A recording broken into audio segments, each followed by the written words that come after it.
verdade é que todos nós cometemos muitos erros. Se pudéssemos controlar a língua, seríamos perfeitos, capazes de nos controlar em todos os outros sentidos. Por exemplo, se colocamos um freio na boca de cavalo, podemos conduzi-lo para onde quisermos. Observe também que um pequeno leme faz um grande navio se voltar para onde o piloto deseja, mesmo com ventos fortes. Assim também, a língua é algo pequeno que profere discursos grandiosos. Vejam como uma simples fagulha é capaz de incendiar uma grande floresta. Entre todas as partes do corpo, a língua é uma chama de fogo. É um mundo de maldade que corrompe todo o corpo. Ateia fogo a uma vida inteira, pois o próprio inferno a acende. O ser humano consegue domar toda espécie de animal, ave, réptil e peixe, mas ninguém consegue domar a língua. Ela é incontrolável e perversa, cheio de veneno mortífero. Às vezes, louva nosso Senhor e Pai, e às vezes amaldiçoa aqueles que Deus criou à sua imagem. E assim, bênção e maldição saem da mesma boca. Meus irmãos, isso não está certo. Acaso de uma mesma fonte pode jorrar água doce e amarga? Pode a figueira produzir azeitonas ou a videira produzir figos? Da mesma forma, não pode tirar água doce de uma fonte salgada. Até aí a leitura, feche seus olhos, vamos orar. Deus, nós estamos reunidos mais uma vez, como igreja, diante do Senhor, diante da sua santa presença, Pai.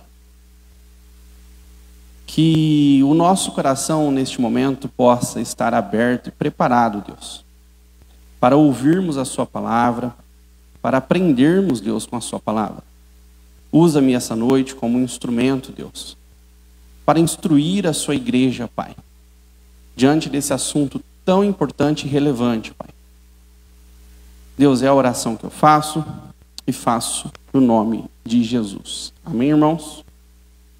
Eu tenho insistido com vocês, e eu gostaria de destacar essa insistência, ela não é só minha, né, obviamente, é uma insistência de Tiago com a igreja, ou com os irmãos que estariam recebendo esse texto. E Tiago, ele basicamente tem colocado na mesa, ele tem ventilado para nós, pelo menos 2 pontos importantes.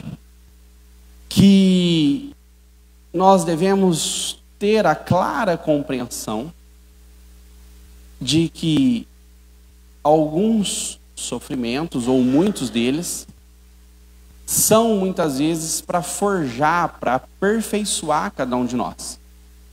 Contudo, Tiago diz o seguinte, que nesse contexto existem algumas tentações e nós precisamos ter cuidado com as tentações.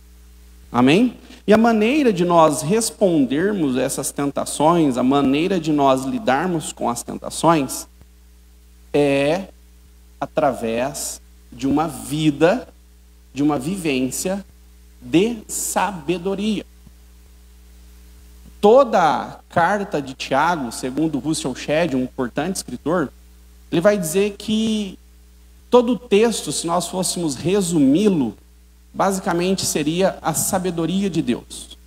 E Tiago coloca na nossa mão essa maneira prática de lidarmos com os desafios da vida, seja algumas dores, sofrimentos ou tentações. A maneira como nós devemos lidar é vivendo de maneira sábia.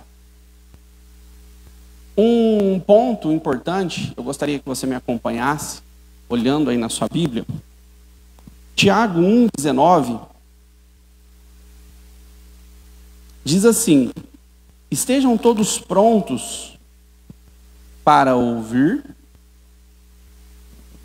mas não se apressem em falar. Então Tiago vai dando alguns apontamentos do que é viver de maneira sábia, do que é viver com sabedoria. E uma das maneiras que Tiago coloca na mesa é nós ouvirmos mais e falarmos menos. Nesse contexto de ouvirmos mais e falarmos menos, é que Tiago está falando assim, olha, muitas vezes, diante de alguns desafios, de algumas tentações, de um momento caloroso, você talvez vai falar aquilo que não deve falar. Você vai se exaltar, você vai se explodir, e nesse momento, você talvez possa machucar alguém. Se não bastasse isso, acompanha comigo, por favor, Tiago 1:26. Diz assim, se alguém de vocês afirma ser religioso, mas não controlam a língua, vocês estão enganando a si mesmo. E a religião que vocês dizem ser verdadeira, na verdade, é falsa. Então veja que eu li com vocês o capítulo 3, mas desde o capítulo 1, Tiago vem tocando em alguns assuntos importantes. E ele diz que para viver de maneira adequada é importante que vivamos com sabedoria. E mais de uma vez o Tiago fala que viver sabedoria é necessário ouvirmos mais e falarmos menos. Amém? Vocês estão comigo?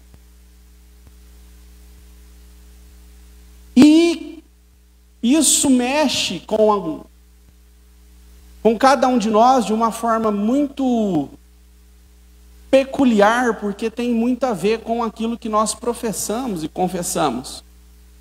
E o Tiago disse, olha, se você não tem capacidade de ouvir mais, você não está conseguindo controlar a sua língua, o seu cristianismo, a sua religião, ela é falsa. E é natural, não sei se você está fazendo isso, mas é importante que você faça, que na medida que eu for falando aqui, você vai fazendo conta. Você vai colocando na mesa como você tem lidado, como você tem gestionado ou gerenciado o seu dia no que diz respeito ao ouvir e ao falar. Amém?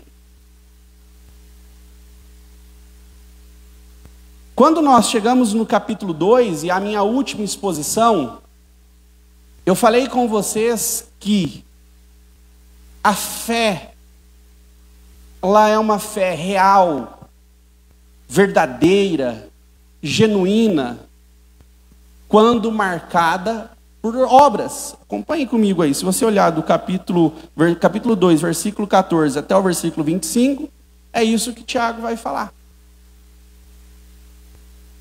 E Tiago vai dizer ao contrário, ele vai falar, e se porventura a sua fé não tiver obras, não tiver alguma evidência, ela é uma fé falsa, não é genuína. E quando nós chegamos no capítulo 3, para conectar tudo isso que eu falei para vocês, Tiago vai continuar na mesma direção, e ele vai dizer o seguinte: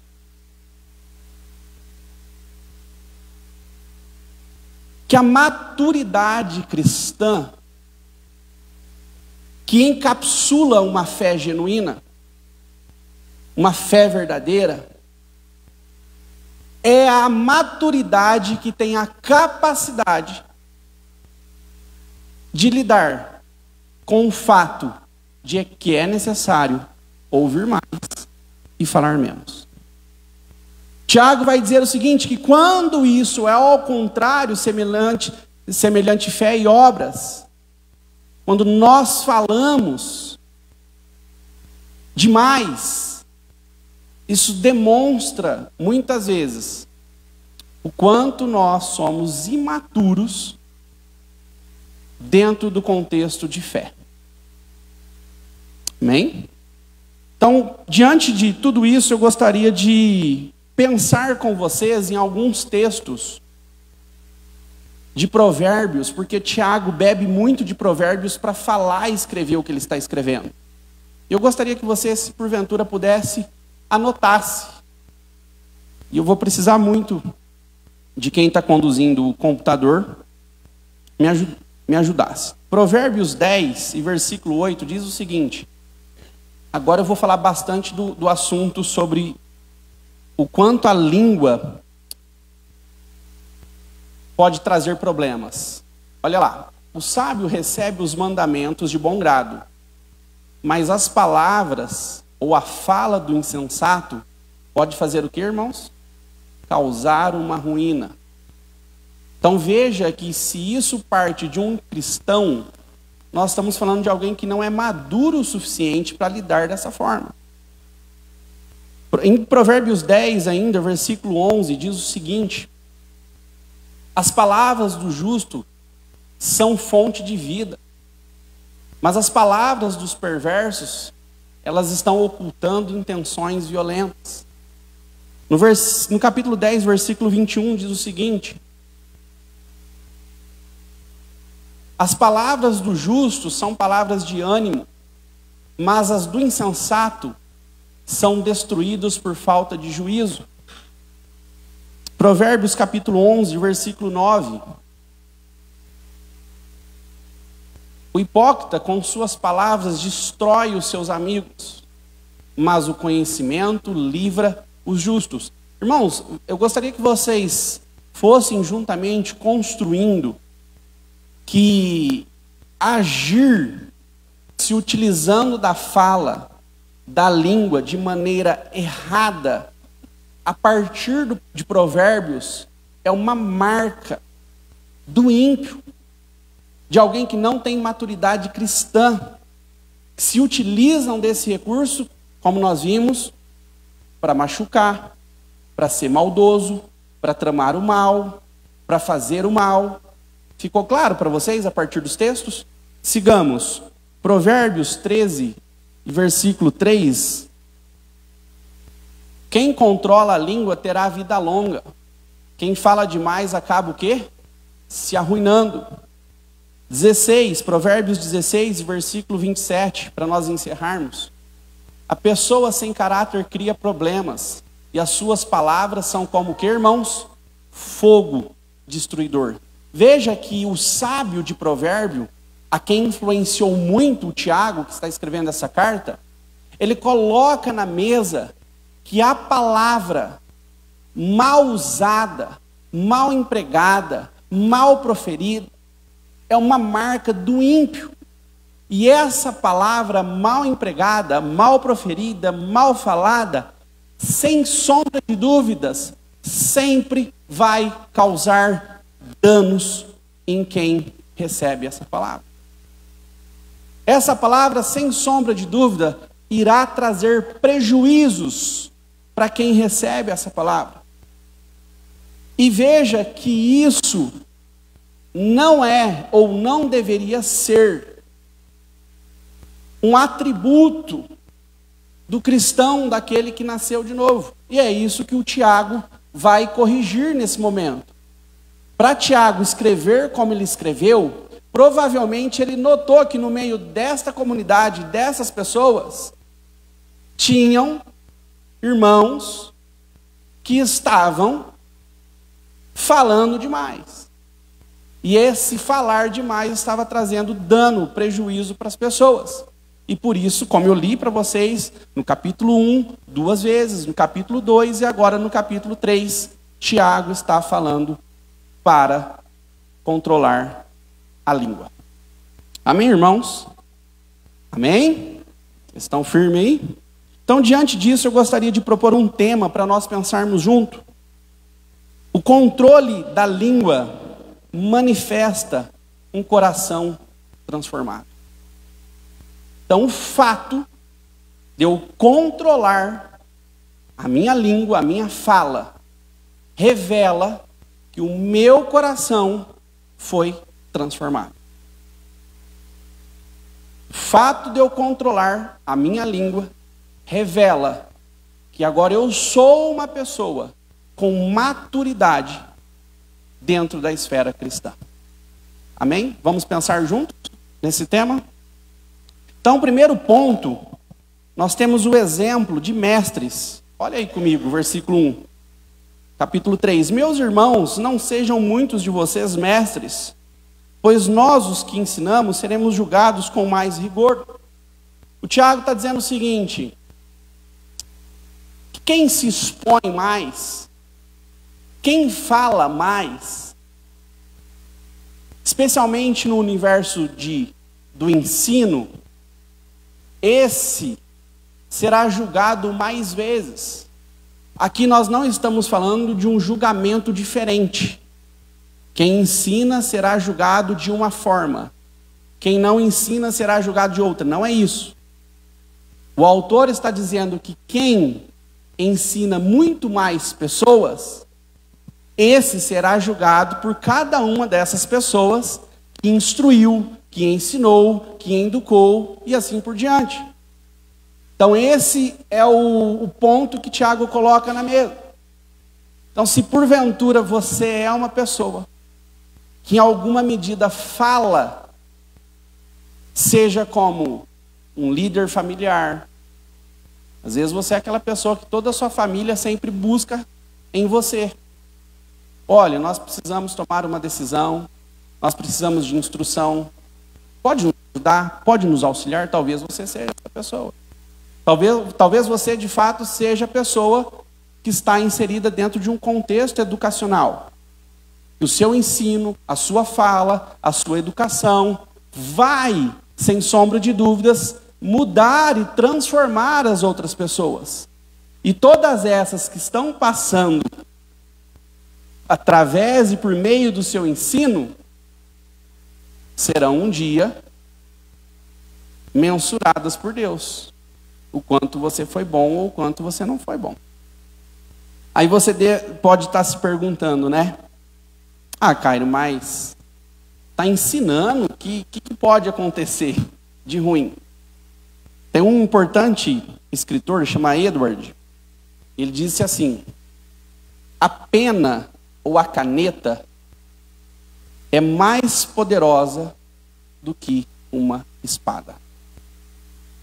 Muitas vezes, aquilo que você ensina, a maneira como você instrui, aquilo que você chancela, é sem sombra de dúvidas muito mais poderoso do que uma arma. Então, por isso que aquele que ensina, aqueles que instruem, especialmente agora dentro do contexto de igreja, serão julgados. Ou seja, Tiago está partindo da seguinte informação: a fala, a língua, ela é poderosa. Acompanhe comigo o versículo 2. A língua como melhor medida de maturidade. Veja comigo. É verdade que todos nós cometemos vários erros. Se nós pudéssemos controlar a língua, nós seríamos perfeitos, capazes de nos controlar em todos os outros sentidos. Tiago está dizendo o seguinte, que quanto nós conseguimos controlar a nossa língua, a nossa fala, aponta para o quanto nós estamos maduros ou não. Você é capaz de controlar? Você consegue hoje chegar talvez numa reunião de família onde você às vezes sempre cria ali uma situação ruim através da fala, através de uma frase, e hoje você consegue falar: não, eu vou me controlar, eu não vou falar. Isso dentro de um contexto talvez de trabalho, de um relacionamento entre pai e filho.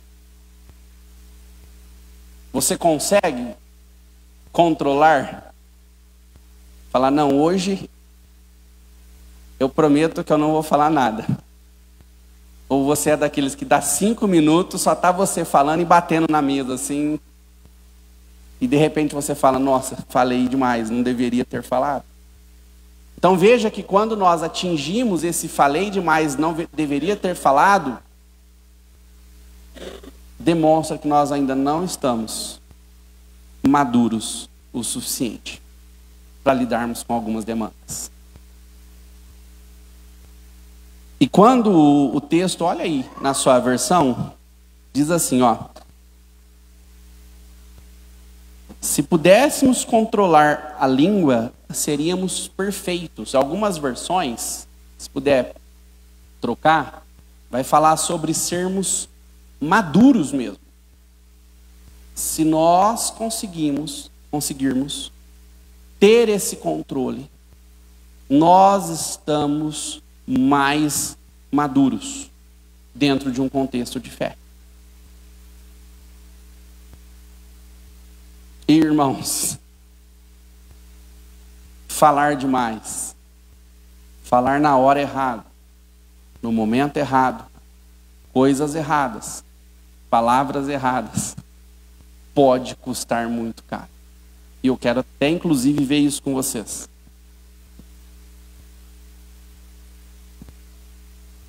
Pensando aqui no meu terceiro ponto, então no meu primeiro ponto eu falei para vocês os exemplos dos mestres. Segundo ponto, eu falei com vocês sobre a língua como uma medida de maturidade.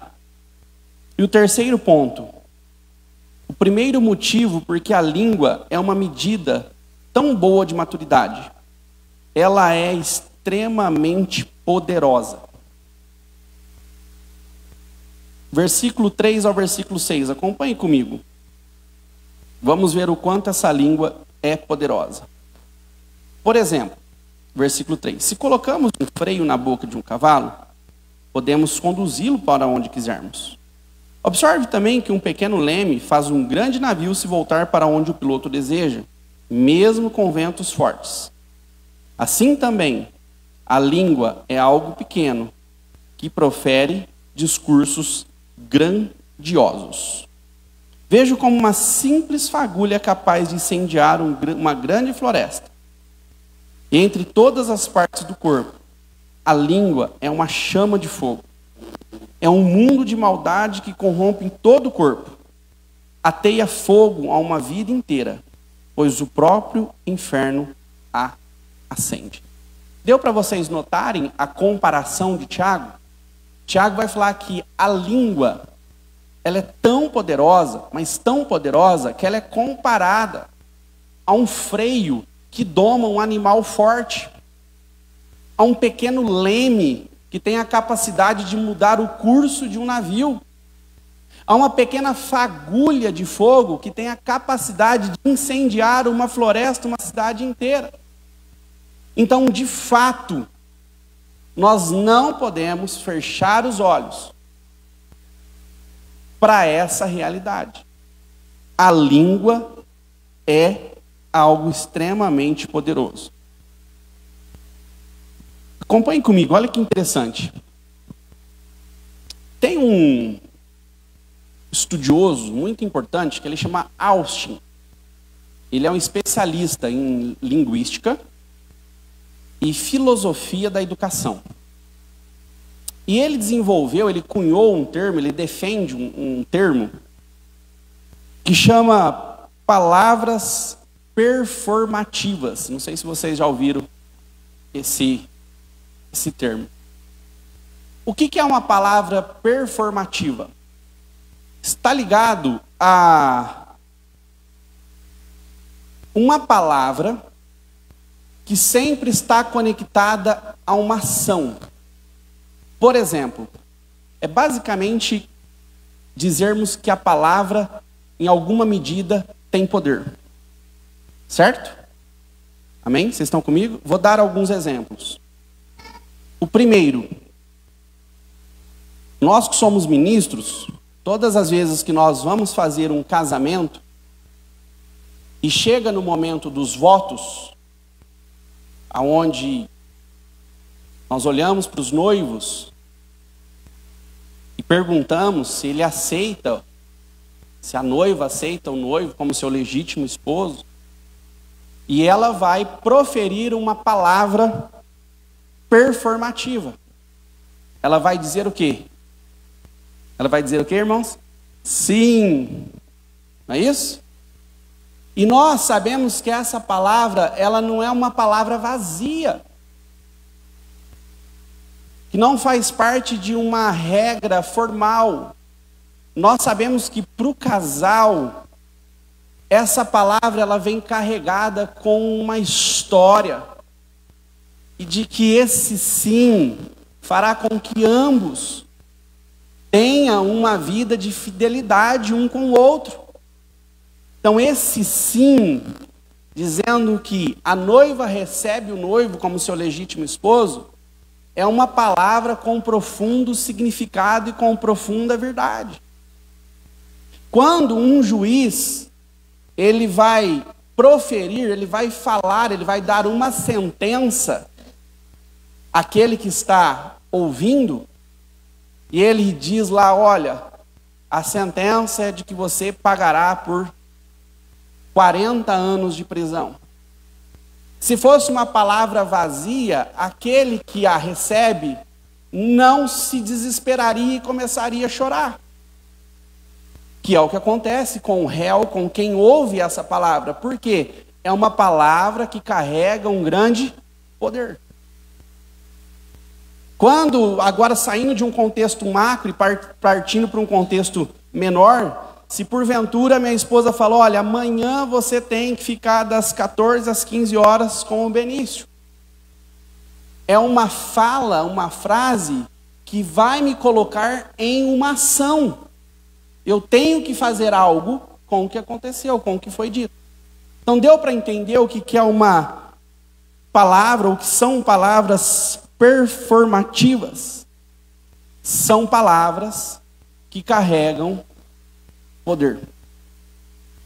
São palavras que têm a capacidade de unir, como o sim do casamento, que têm a capacidade de destruir, capacidade de construir. São palavras que têm capacidade de fazer a pessoa se alegrar, mas ao mesmo tempo têm a capacidade de fazer a pessoa se entristecer. São palavras que têm a capacidade, como diz Provérbios, de te dar ânimo, mas ao mesmo tempo são palavras que têm a capacidade de desanimar. Já viu quando uma pessoa está toda empolgada com o projeto? Né? Tem desenhado, tem sonhado, tem planejado, e está feliz da vida com isso. E de repente você resolve compartilhar isso com alguém. E você sai todo feliz, todo animado, todo empolgado.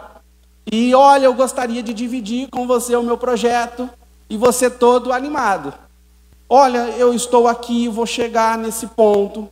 Nossa, nós estamos nesse contexto, vamos partir para esse contexto. Nós estamos alegres, nós estamos felizes. E muitas vezes aquele que está ouvindo, em uma palavra, ele tem capacidade de destruir tudo isso. Às vezes a pessoa fala, mas será que vai dar certo? Não, mas isso aí já tem gente fazendo. Não, mas isso aí já tentei fazer isso, não dá certo não. E de repente você olha para aquele desenho, para aquela estrutura, para aquele sonho, para aquele projeto, e de repente tudo se desaba. Por quê? Através de uma fala performativa, de uma palavra com poder, como diz Tiago, sem sairmos do texto, de uma língua como uma fagulha de fogo, destruiu tudo aquilo que você colocou na mesa. Amém? Vocês estão comigo? Então, por isso que esse ponto é um ponto onde eu estou destacando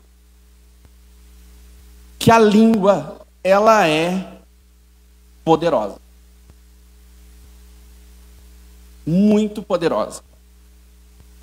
E o autor, o Tiago, ele vai dizer o seguinte, que ela é poderosa para fazer o bem aos outros. Olha aí o final do versículo 5, na parte A. Assim também a língua é algo pequeno, mas que profere o quê? Discursos grandiosos. Então essa fala, a maneira como nós comunicamos, por exemplo, na maneira como nós somos ministros, quando eu estou fazendo um casamento e nós abençoamos os noivos, nós sabemos que a nossa fala, a nossa língua nesse momento, ela está à disposição de Deus para um bem maior. Você que é mãe, que é pai, pelo amor de Deus, olha para os seus filhos e seja ali um agente abençoador dos seus filhos. Sejam pessoas que proferem palavras que vai cuidar do seu filho, que vai orientar o seu filho, que vai abençoar o seu filho, que vai amparar o seu filho. E isso replica aí nas diversas facetas da vida. Quantos relacionamentos não são destruídos? Quantos casamentos não chegam ao fim? Porque das partes muitas vezes falou o que não deveria falar. Com a língua colocou um fim no casamento, no relacionamento, no namoro, no noivado. Então, quando nós pensamos, a partir de Tiago, que a língua tem poder para fazer o bem, tanto a nós quanto aos outros, é nesse sentido, de entendermos que ela é poderosa, de que ela tem o seu poder, contudo, nós devemos usá-la para abençoar. Meu filho, você é uma benção.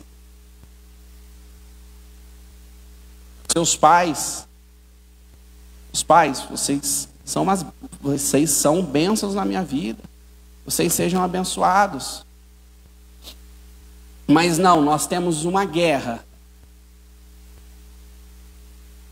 em que os pais muitas vezes irritados, esse menino não presta, esse menino é uma desgraça.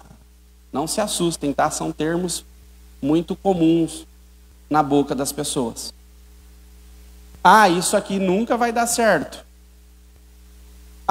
Esse não tem futuro, essa não tem futuro. Essa não tem futuro. E passa-se o ano e parece que isso vira um hábito e as pessoas vão vivendo dentro dessa bolha.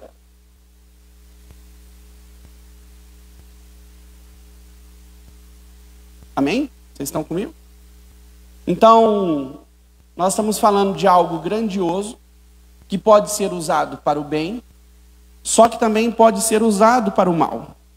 Olha a partir da parte B do versículo 5, diz o seguinte: vejam como uma simples fagulha é capaz de incendiar uma grande floresta. E entre todas as partes do corpo, a língua é como uma chama de fogo. Ela é um mundo de maldade que corrompe todo o corpo. Ateia fogo a uma vida inteira, pois o próprio inferno a acende. Irmãos, Tiago deveria estar com problemas graves com relação a esse assunto para tratar de maneira tão peculiar.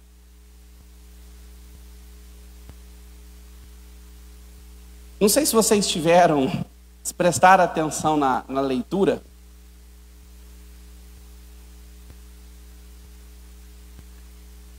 A última frase que eu li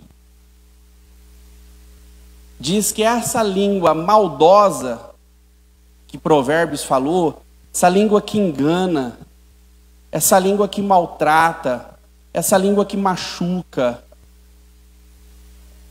é como se ela fosse estartada, ligada. Por quem, irmãos? Pois o próprio inferno ao que, irmãos?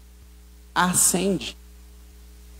Nós estamos falando, o Tiago coloca na mesa, que vivermos sem essa sabedoria, que vivermos sem essa imaturidade, que vivermos sem considerarmos que essa língua é poderosa, que vivermos sem considerarmos que é possível fazer o bem com a fala, nós estamos suscetíveis a criar grandes problemas a partir da língua. E esses grandes problemas são demoníacos, são diabólicos, são instigados, são acesos pelo próprio inferno. Não pense que esses estouros, que essas dores emocionais criadas por uma conversa torta, por uma conversa maldosa, isso só é fruto de um reflexo social. Não, irmãos.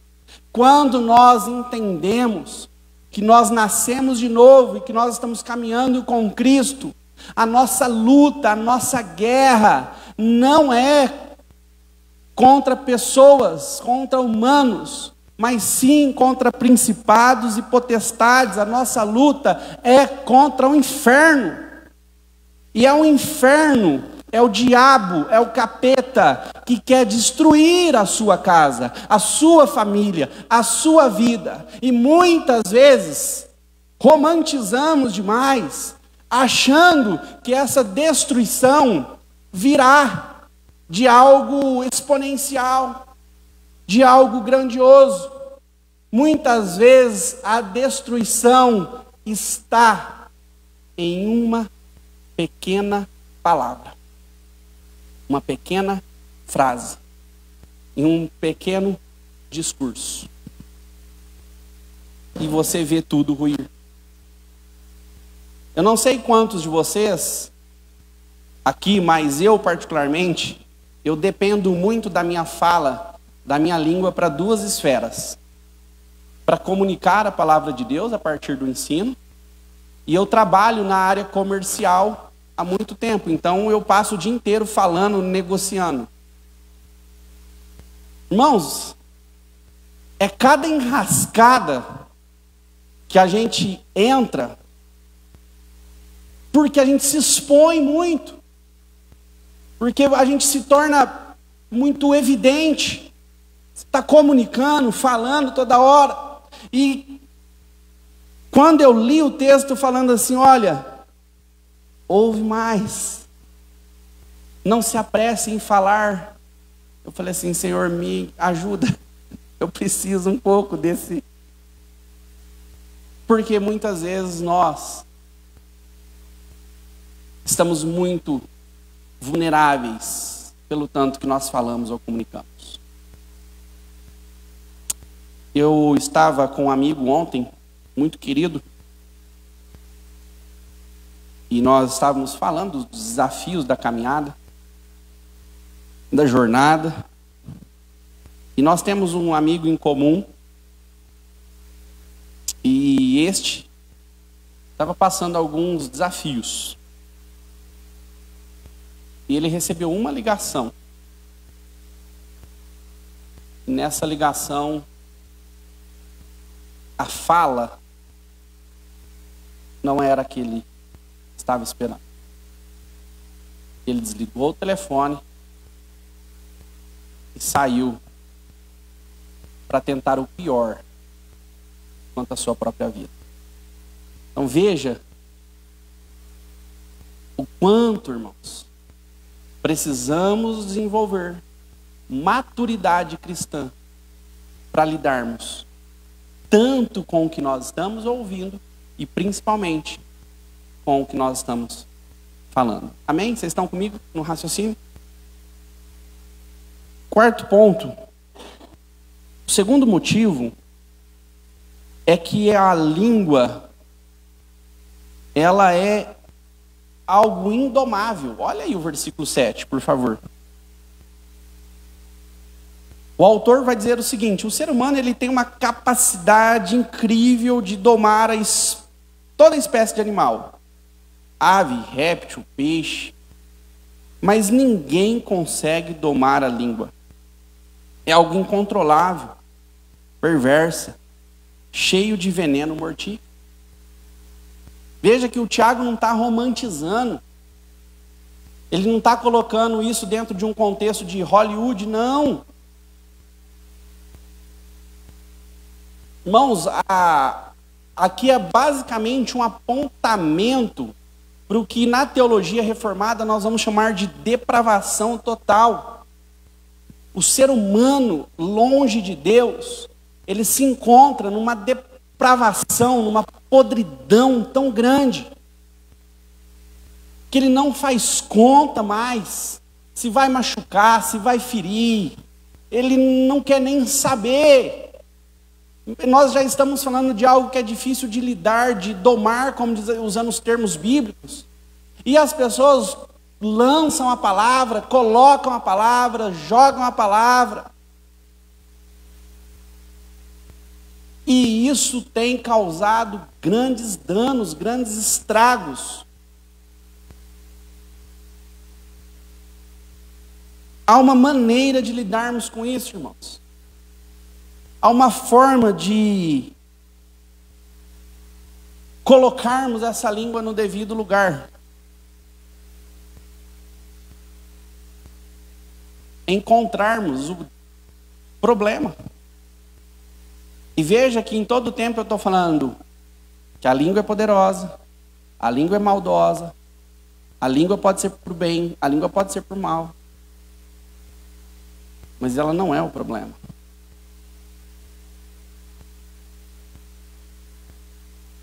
A língua, ela é um reflexo de algo que está dentro de você. Então a passagem em Lucas, versículo 6 e 45, coloca para mim, por favor. É um texto bem conhecido.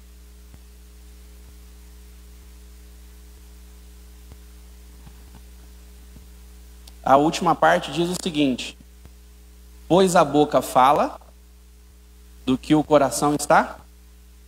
Vamos repetir junto?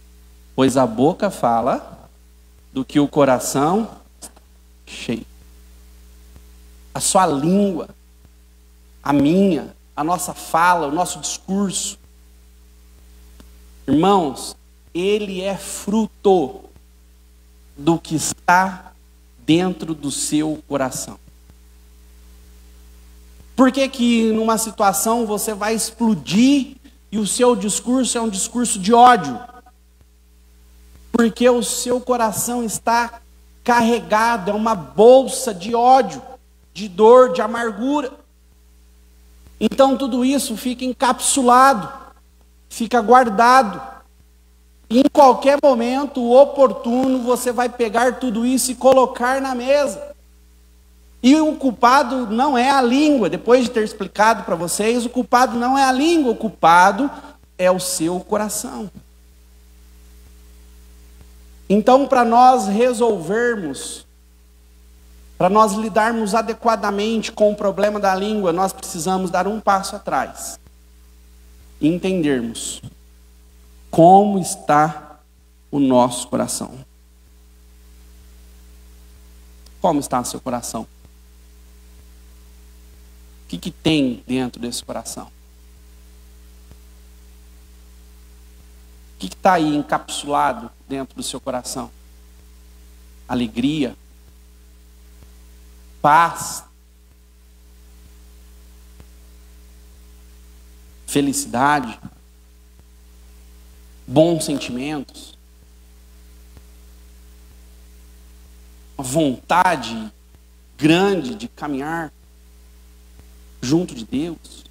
Ou não, esse coração está muito dividido, tem aí uma boa dose de dor, uma dose de ódio,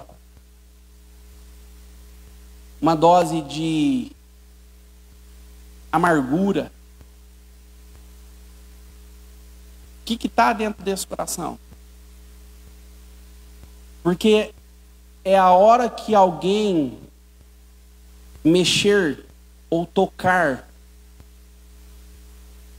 em algumas áreas da sua vida, você vai colocar tudo isso na mesa. E, irmãos, se você não encontrar do outro lado alguém maduro o suficiente, é uma situação horrível. Amém? Quem já passou por isso? Levanta a mão assim. Não é fácil, né? Não é fácil.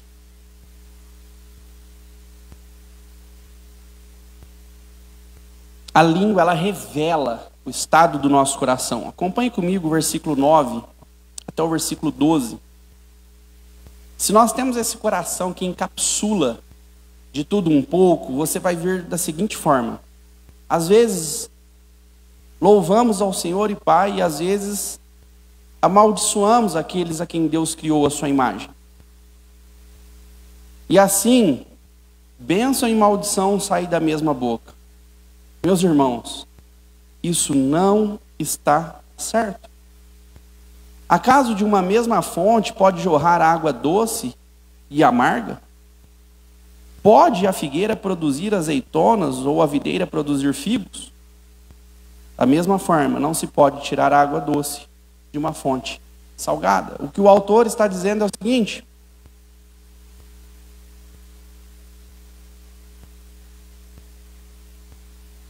aqui nós temos uma boa, ou talvez a melhor forma de avaliarmos como está, ou como nós estamos na caminhada cristã. E um dos melhores critérios de avaliação é o que dizemos aos outros e sobre os outros.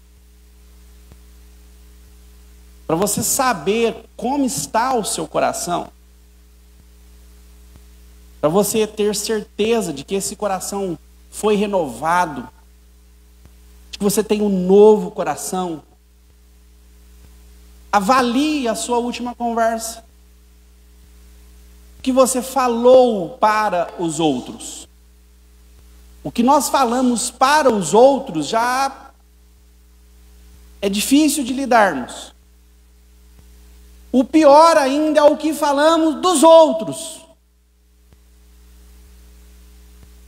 Isso demonstra como nós estamos, como nós somos. Partindo para o encerramento da minha fala,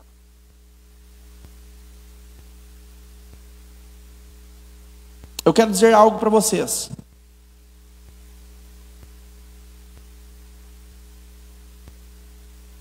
Deus, irmãos, na pessoa de Jesus, o Cristo, quando ele lhe encontrou perdido, morto em seus pecados e delitos, ele lhe deu uma nova vida. As Escrituras afirmam que nós recebemos o que? Um novo coração. Irmãos, isso quer dizer que nós agora não somos mais governados, dirigidos, conduzidos pela ordem deste mundo, diz as Escrituras. Mas agora quem governa, quem conduz a minha e a sua vida é o próprio Deus, um Deus todo-poderoso.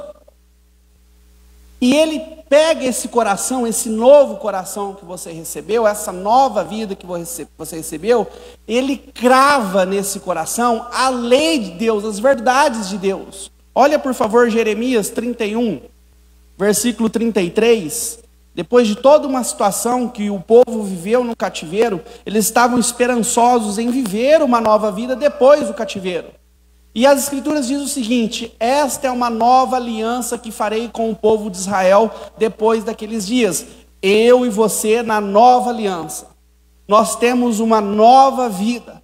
E essa nova vida se deu quanto? Depois dos dias que nós vivíamos em nossos delitos e pecados. E ele segue dizendo o seguinte: diz o Senhor, porei ou cravarei as minhas leis em sua mente, e as escreverei em seu coração, e a partir de agora serei o seu Deus, e eles serão o meu povo. Irmãos, nós que agora estamos caminhando com Jesus, nós que nascemos de novo, que entendemos que Ele é um Deus soberano, e que nós estamos submissos a esse Deus soberano, nós precisamos ter claro, de maneira cristalina, límpida, que em nosso coração foi cravado a lei do Senhor, as verdades do Senhor, que inclusive o salmista no capítulo 1 fala que nelas eu devo meditar dia e noite. E se eu compreender que essa lei do Senhor, que as verdades de Deus estão cravadas no meu coração, o meu coração está cheio disso. Quando eu leio em Lucas que a boca fala do que o coração está cheio, irmãos, a minha vida será transformada e as dos outros que estão perto de mim também serão transformadas, porque aquilo que eu irei falar, aquilo que eu irei pronunciar, eu irei falar da lei de Deus, das verdades de Deus, porque Ele mudou o meu coração, Ele transformou o meu coração. Por isso que eu disse para vocês que nós precisamos tocar na raiz, nós precisamos chegar aonde é a matriz do problema, e a matriz do problema está em um coração caído, em um coração destruído, em um coração envolto de pecado. E toda vez que nós temos um coração caído, envolto de pecado, o que você espera que essa pessoa faça? O que você espera que essa pessoa fala? Por isso que nós temos enfatizado, nós temos dito, não terceirize os cuidados do seu casamento para outras pessoas. Porque o coração dessas outras pessoas muitas vezes não tem nada que possa lhe ajudar. Por isso, não terceirize a educação cristã e espiritual do seu filho, porque é o seu coração que deve ter essas verdades ao ponto de ser capaz de cuidar do seu filho. Por isso, não terceirize os cuidados da sua vida espiritual a vídeos de YouTube. Não terceirize. O que você precisa é abrir a palavra de Deus e ser amparado, abençoado, transformado por aquilo que Deus escreveu. Em nome de Jesus. Irmãos, nós precisamos ser, é importante que sejamos agentes de transformação. Transforme os seus amigos,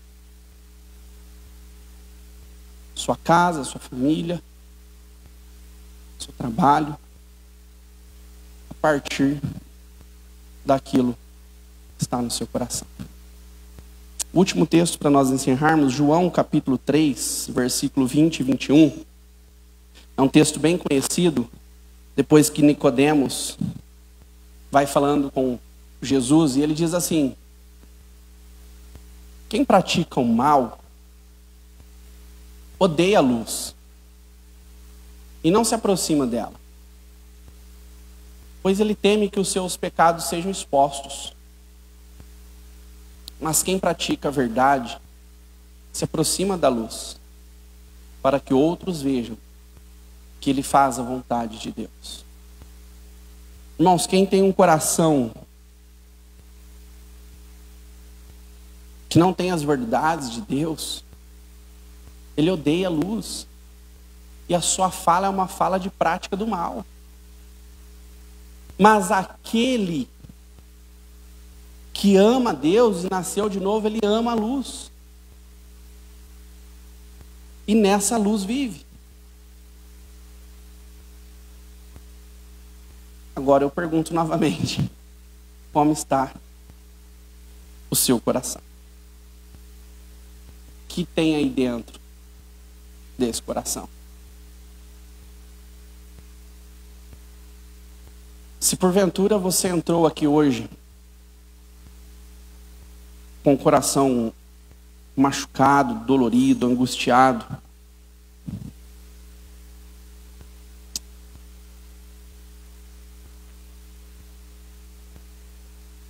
eu clamo a Deus que através do Espírito Santo Ele possa tirar isso de você, essa dor, essa angústia, esse sofrimento, que você possa sentir o próprio Deus na pessoa do Espírito Santo limpando o seu coração. que Ele venha colocar, que Ele venha plantar em seu coração essa maravilhosa lei de Deus. Vem, se coloca de pé, vamos orar.